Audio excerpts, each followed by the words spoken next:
Olá, oitavo ano, tudo bom com vocês? Espero que sim. Aula 1. Assistir a aula do Centro de Mídias, dia 21/6, às 11 horas e 30 minutos. Fazer as tarefas. É muito importante vocês fazerem as tarefas do Centro de Mídias. Ela vale nota, certo? E presença, então não deixe de fazer. Aula 2. Ouvir o áudio, fazer uma leitura dos elementos das danças de matrizes indígenas, africana e afro-brasileira, coreografia, figurino, trilha sonora, cenário e iluminação, certo? As atividades entregue no prazo vale de 0 a 10, fora do prazo vale de 0 a 5, mas sempre tem uma justificativa. Às vezes faltou a internet, às vezes teve algum problema na família. Então, tem uma justificativa, certo? No espaço abaixo, desenhar um figurino da dança que você mais aprecia. Então, você vai ver uma dança que você aprecia, você vai fazer um figurino bem bonito, bem colorido, sabe? Fazer um desenho bem caprichado, certo? Então, vamos lá. Coreografia. O que é a coreografia? É uma sequência de movimentos. Então, lembra quando eu pedi para vocês fazer a coreografia usando os planos baixo, médio, alto, o giro, deslocamento? Isso é a coreografia. É uma criação de um conjunto de movimentos. Geralmente pré-estabelecido e orientado por um coreógrafo. Bom, quando tem a orientação de um coreógrafo, é uma coreografia profissional, certo? Então, todos nós podemos ser um coreógrafo, criando a nossa coreografia. Eu posso ouvir uma música e criar uma coreografia para a música do jeito que eu quero, certo? Os movimentos sou eu quem escolho, certo? Ou mesmo por um grupo por meio de um processo criativo, com o objetivo de criar um roteiro que utiliza variações dos fatores do movimento. O que são os fatores do movimento? Plano alto, baixo, médio, giro, deslocamento, rolamento. Isso são os fatores do movimento, certo? De forma sincronizada ou não, para a elaboração de diferentes apresentações artísticas, especialmente na dança. Então, você pode criar a sua coreografia da sua maneira. Agora, se você vai criar uma coreografia profissional, sempre tem um coreógrafo que orienta o que ele quer, sabe? Eu acho que a gente fazer o que os outros querem, manda, impõe, é mais difícil do que a gente criar a nossa. Porque quando eu estou criando, eu sou dona daquilo que eu estou fazendo, certo? Então, eu estou criando o que eu quero. Eu vou vendo o que eu gosto, aquilo que tem a ver comigo, certo? Então é isso daí, certo? Figurino. Contemporaneamente, o figurino tem o papel cada vez mais importante e variado, tomando-se verdadeiro a segunda pele do autor ou dançarino. Então, o figurino também tem tudo a ver com quem está usando e o que ele está demonstrando com o estilo da dança, com o estilo de apresentação de teatro. Tudo que ele está demonstrando, o figurino já está ajudando a contar a história, certo? Desse modo, desde que aparece em cena, a vestimenta converte-se em figurino. Então, o que ele está vestindo é o figurino. E é um signo sensível para o espectador, que ajuda na leitura da ação e nos gestos do personagem. Então, pelo figurino, você já vai criando uma história na sua cabeça, porque ele ajuda você já saber o que ele está contando ali, que ele está dançando, o tempo dessa dança, se é um tempo atual, se é um tempo antigo, certo? Então, isso é o figurino, que ele já ajuda a contar a história. E tem certas danças que o figurino faz parte da coreografia. Quando tem aquelas mulheres que elas saiam grandes rodadas, vocês podem ver como que elas usam a saia também na coreografia. Os movimentos que elas fazem com as saias. Vocês já viram o pessoal que joga capoeira, que dança capoeira? O figurino que eles têm? O do frevo? Então vocês veja como que o figurino ajuda a contar a história. Também quando você está assistindo uma peça, uma novela, um filme, você vê pelo o estilo do figurino, o estilo das pessoas que eles estão representando. Vocês são mais simples ou mais abastados, né? Então, é uma parte muito importante no meio artístico, o figurino. Trilha sonora corresponde a um conjunto de música que faz parte de um produto audiovisual, tanto aquela originalmente composta, quanto aquela que já havia sido composta antes, sem esta finalidade específica. Então, a trilha sonora é o seguinte: às vezes, o cara que cria a trilha sonora para um filme, para uma novela, para uma peça de teatro, uma dança, primeiro ele cria a dança ou o espetáculo e depois que ele cria a trilha sonora. Outras vezes ele pega uma trilha sonora que já existe, uma música, e aí ele faz a trilha sonora do espetáculo dele. Vocês podem ver que todas as aberturas de novela tem uma trilha sonora. E a trilha sonora também não é só a música, são todos os sons que envolvem. Até esses gansos aqui entormentando, que eles não param um minuto, também está fazendo parte dessa trilha sonora da aula. Que esse bicho parece que ele sabe, que eles não têm um minuto de paz, que eles não ficam quietos. Então, tudo som que envolve é a trilha sonora, certo? Quando eles usam aqueles exemplos de um cavalo correndo, se tem um cachorro latindo, tudo som que envolver aquele espetáculo no momento é uma trilha sonora, porque tem um som, certo? Sonora vem de som. Aí o cenário. Artisticamente trata-se de um ou mais estrutura ou ambiente que pode ser naturais, construídos ou virtuais. Então a gente pode criar um cenário onde que ele é físico, que nós podemos tocar nos objetos que a gente coloca para o cenário, que também o estilo da dança ou da peça pede o estilo do cenário, certo?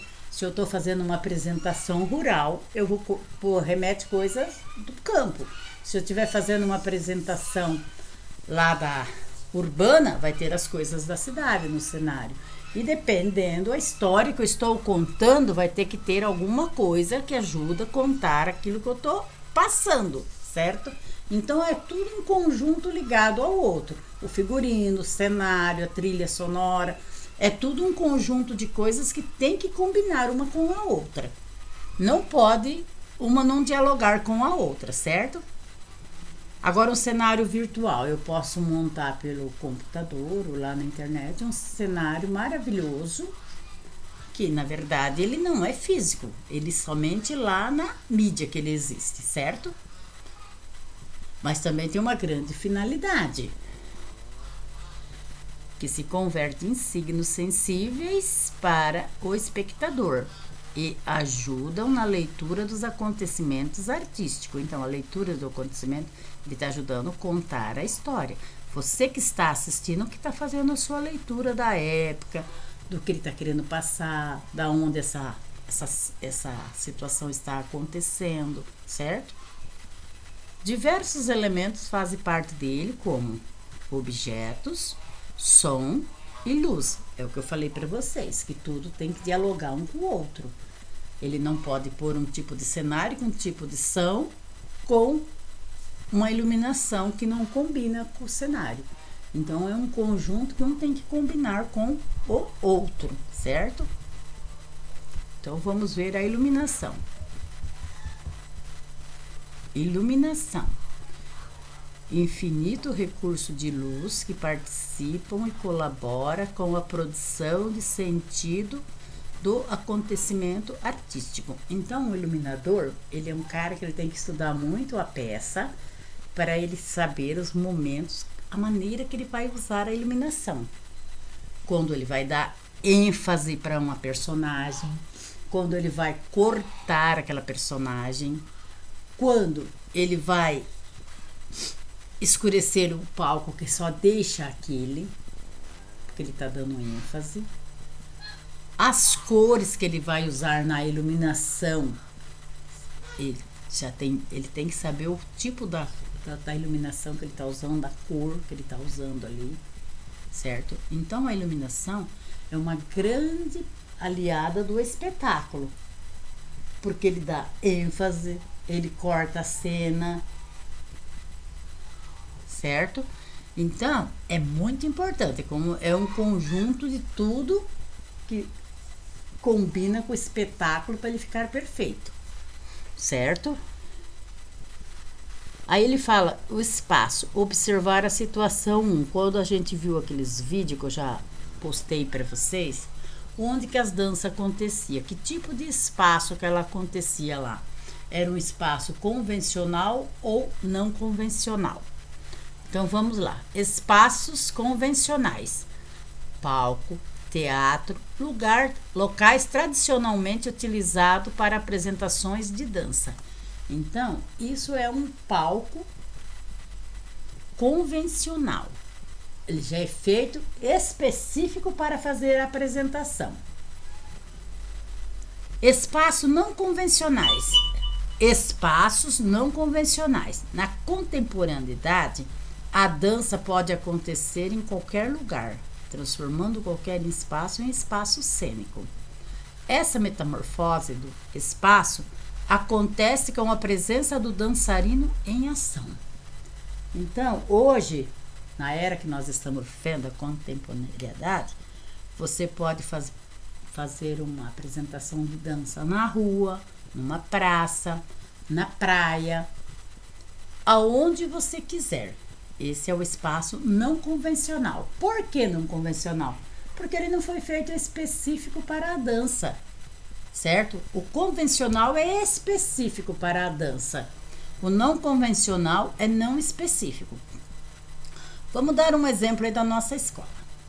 Se a gente fazer uma apresentação de dança dentro da sala de aula, é um espaço convencional ou não convencional? Não convencional, porque ele não foi feito para fazer a apresentação de dança. Se a gente fazer ele no corredor, no pátio, não é convencional. Agora, a escola tem um palco. Se a gente for fazer lá naquele palco que tem na escola, ali já é um espaço convencional, porque ali foi feito para fazer apresentações, tanto de dança como de peça de teatro. Então, deu para entender o que é o convencional e o não convencional? O convencional é o lugar específico. O não convencional é o lugar que a gente faz onde a gente quer, certo?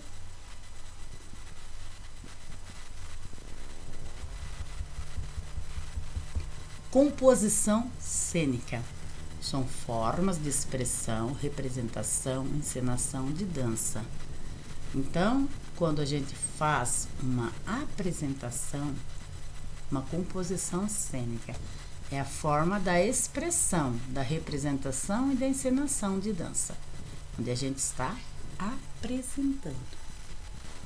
Preconceito: opinião antecipada, idealização, concepção, forma de pensar, pré-julgamento generalizado, assumido, sem informação consistente, cuidado ou causa. Então, o preconceito é quando a gente faz um julgamento antecipado, sem conhecer os verdadeiros fatos. Um exemplo, quando às vezes a gente conhece uma pessoa, fala, nossa, mas que pessoa antipática, que pessoa esquisita. Aí quando conhecemos ela a fundo, vemos que não é nada daquilo que nós pensamos. Ela é completamente diferente. Ela é uma pessoa simpática, ela é uma pessoa agradável, certo? Então é isso o preconceito, quando a gente faz um juízo antecipado. sem ter as informações específicas, certo? Estereótipos, algo que é chiclete, generalização, rótulo e pressuposto. Então é quase que nem o preconceito, né? Esse que fica bem fácil para a gente entender aqui, ó, o rótulo. A gente dá um rótulo para algo, certo? Às vezes a gente fala até que não gosta de uma coisa sem conhecer. Ah, eu não gosto de dança, não. Eu não gosto de dançar, não. E às vezes você vai fazer uma dança e não é nada daquilo que você pensou. Você gosta, certo? Então aquilo que a gente dá uma classificação sem ser a verdadeira, certo? É um estereótipo. E a gente conhecendo vai ver que não é nada daquilo que a gente imaginou. Que a gente rotulou um pressuposto, a gente pensou, mas não é aquilo que pensamos, certo? Então aqui nós temos a sondagem. Comente suas experiências com dança na escola e fora dela. Então vocês vão falar se vocês já fizeram alguma dança na escola ou fora da escola. Se vocês já fizeram algum curso de dança. É isso aí que é para vocês falarem. Qual sua impressão a respeito dos espetáculos indígena, africano e afro-brasileiros que você já apreciou?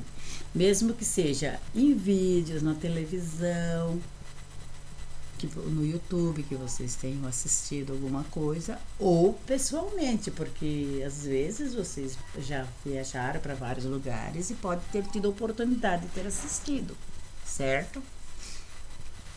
Qual a importância do espaço cênico, do figurino, do cenário para a coreografia? Bom, nós já falamos um pouquinho ali em cima de cada um, né? Como a iluminação atua no ambiente cênico e na coreografia? Então, também já falamos um pouco. Qual é a relação dos figurinos com a interpretação da coreografia? Dê exemplos. Também falamos um pouquinho qual é a função do figurino, né? Quais são as tramas que a coreografia compõe juntamente com o figurino, cenário, adereço, trilha sonora e iluminação? Também já falamos um pouco de cada um, né? Quais são os elementos que nos permitem reconhecer a matriz cultural de uma dança? Movimentos, figurinos, adereços e músicas. Então, vocês já viram alguma coisa nos anos anteriores, sobre os estilos das músicas, das matrizes, certo? Qual é o papel da música na dança? Ela sempre esteve presente?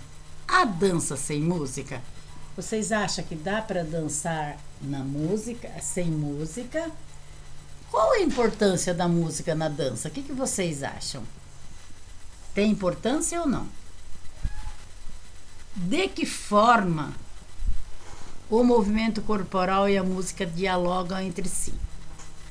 Vocês já viram quando vocês estão ouvindo uma música que vocês gostam? O que acontece com vocês? Em quais lugares apresentações de dança podem ocorrer? Já falamos um pouco lá em cima, né? Quais grupos de dança indígena, africana ou afro-brasileira existem em seu bairro, município ou região? Se existir algum, vocês vão falar. Se não existir, vocês também vão falar, certo?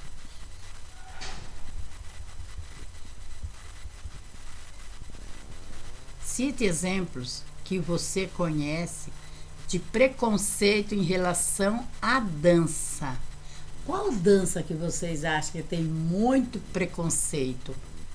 Qual que ela é muito marginalizada pelo povo? Então vocês vão falar qual que é.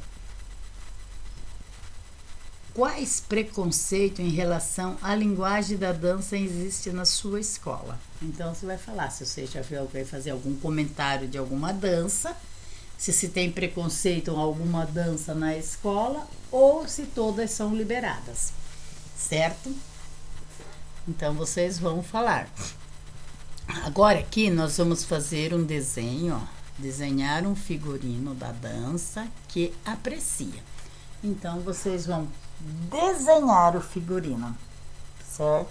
Da dança que vocês mais apreciam.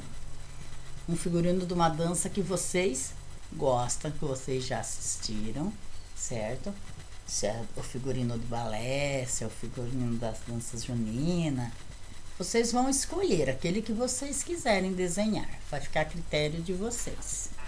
Eu acho que deixar vocês desenhar o que vocês mais gostam é mais fácil de ter uma coisa bem elaborada, certo? Eu não vou especificar uma dança, vocês vão escolher a que vocês querem desenhar o figurino. Combinado? Então essa é a nossa aula. Se vocês tiverem dúvida, 991660102, estou à disposição de vocês, certo?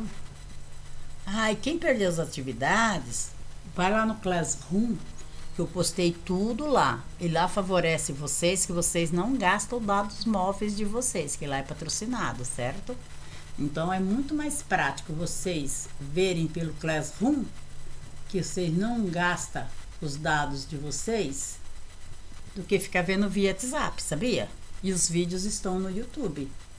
E também eu sempre posto ele nos Forms para favorecer vocês abrir, que vocês não tem que ficar procurando, ele já está no Forms. É só clicar no Forms, ele já abre quando tem vídeo para apresentar para vocês, certo? Então uma boa aula e um bom dia a todos.